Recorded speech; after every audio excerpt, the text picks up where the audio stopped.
All right, Zoe, before I go to work, I wanted to get this out of the way because I just read this and I picked it up yesterday and I thought it was an exceptionally good book. I don't not sure about what this all in stuff is gonna do, but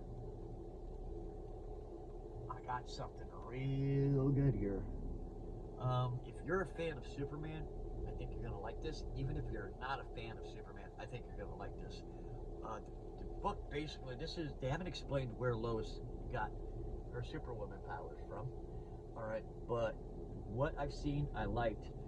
I think it's a great move towards equality for getting women in more in the front of the mainstream in books.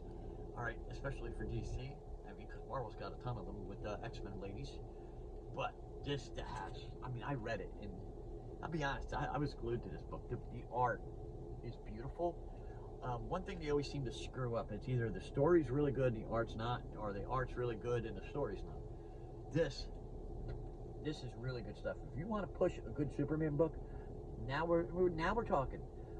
My fear with DC, they have this really bad habit of changing writers on this book. So bad. I mean, you got to have a better narrative for the character. One direction, pick a writer, and stick to it. That way you got character development with Mercy. I was just telling Arthur about that, and I think all in all, you got Lex Luthor. I'm not sure what happened there because I'm missing like 2 issues. Plus, I'm missing 2 back issues. I'm missing the next issue, so I need 20. All right. But they got Lex Luthor's got some kind of amnesia. He doesn't remember anything. I forget how that happened. I might actually have the book. I just don't remember it. You got Lana's looking for a wedding dress to go look for. Did she marry Steel? That was cool. All right. Lois is, if I'm not mistaken, she's in charge of the Daily Planet. And it was funny because there was an emergency and they both run at the same time to the closet where Clark has gone to change his outfit for years, and they meet at the same time in the same closet. So I thought that was super cool. But they have to explain her powers, where they came from. Is this permanent? If it's not permanent, I hope it's permanent because it's more interesting.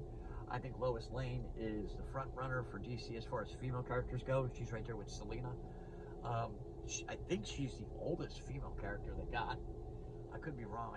I think there actually might be somebody else, but that character doesn't even remotely come into play in the last 50 years. All right, but Lois Lane looks real good. Doomsday looked good. There's 2 versions of him. I'm not going to give you all the whereabouts, but the art scene where Doomsday comes up out of the ground and Lois has a flashback of the death of Superman, and then you see her face, her expression on the bottom of the page go from like stunned to the anger. It's like the same exact pose, but you see her eyes. I mean, I don't remember if it was fire or not, but I think it was. You just see, she just got instant rage. All right, so this is definitely a direction that I would like to see Superman go into. All right, I would like to see them not stop using Mongol, stop using the same villains over and over again. He's a complicated character. There's a lot more in DC Universe than Mongol. All right, I'm just throwing that out there. Even Brainiac, you use these things until they're dead. You beat them to death. All right, come up with something new and creative. All right, he owns a business now. He owns LexCorp. It's now SuperCorp. All right, let's get creative here and stop using the same villains over and over again with this, because his villains are not as good as Batman's by any stretch of the imagination. Mongol, nobody cares about Mongol. I don't know if DC knows it or not, but as a collector for many years, I don't care about Mongol. All right, so I'd like to see bigger and better, and hopefully this is the start. So thumbs up, thumbs down.